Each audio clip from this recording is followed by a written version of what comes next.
JAKIM tidak wajar juga untuk mengatakan ini bukan bidang kuasa dia, sebab orang mengharapkan JAKIM sebagai the owner of sijil itu harus mengambil tanggungjawab. Apa yang berlaku hari ini sebenarnya dia menyerlahkan kerapuhan dan juga kelompongan ataupun kelemahan fundamental dalam industri halal kita sebenarnya.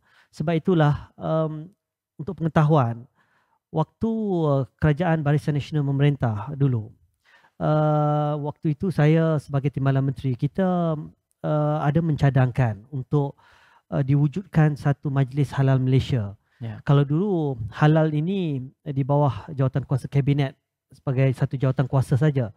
Tetapi apabila kita melihat ada struktural issue, kerana kalau tadi kita bincangkan soal pensijilan ini kuasa JAKIM dan juga Jabatan Agama Islam Negeri-Negeri.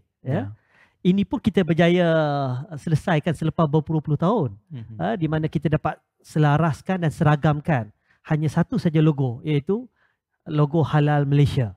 Yang mana pensijilan itu sendiri sebenarnya di bawah terletak bukan saja di bawah kuasa JAKIM, tetapi di bawah kuasa negeri-negeri, di bawah kuasa sultan-sultan. Jabatan Agama Islam Negeri-Negeri ini di bawah kuasa sultan.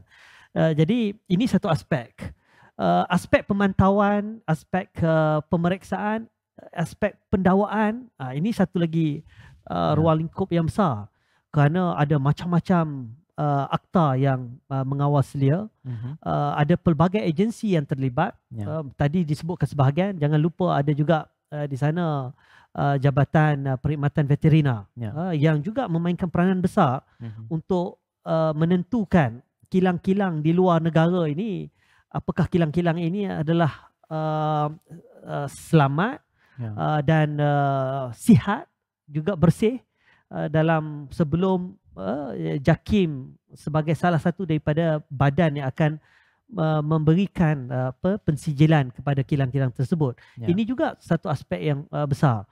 Dalam keseluruhan industri ini, dalam kajian kami pada waktu itulah, saya ingat lagi, ada tidak kurang daripada 313 agensi dan institusi yang terlibat dalam industri halal ini, dalam seluruh ekosistemnya, daripada aspek pensijilan, pemprosesan, pengawal seliaan, pengauditan, sampailah ke aspek pembangunan. Kita jangan lupa soal pembangunan industri halal ini pun penting, kerana satu perkara yang harus kita banggakan, logo Halal Malaysia ini diiktiraf oleh seantero dunia. Sebab itulah agak sedikit kecewa dan sedikit sedih bila isu ini timbul. Dia sedikit sebanyak bukan saja mencetuskan keraguan dan kegusaran rakyat Malaysia, khususnya umat Islam di negara kita, tetapi juga dia boleh memberikan satu persepsi dan juga mencetuskan krisis keyakinan dan kepercayaan masyarakat antarabangsa kalau kita tidak kawal dan kita tidak uruskan perkara ini dengan baik. Sebab itulah pada waktu itu kita cadangkan Majlis Halal Malaysia supaya satu badan di peringkat kerajaan pusat yang dapat menyelaras kementerian-kementerian yang bukan saja JAKIM. Sebab itu hari ini dalam soal kapal pun JAKIM pun kata di luar bidang kuasa dia. Tetapi bagi saya JAKIM tidak wajar juga untuk mengatakan ini bukan bidang kuasa dia, sebab orang mengharapkan JAKIM sebagai the owner of sijil itu harus mengambil tanggungjawab.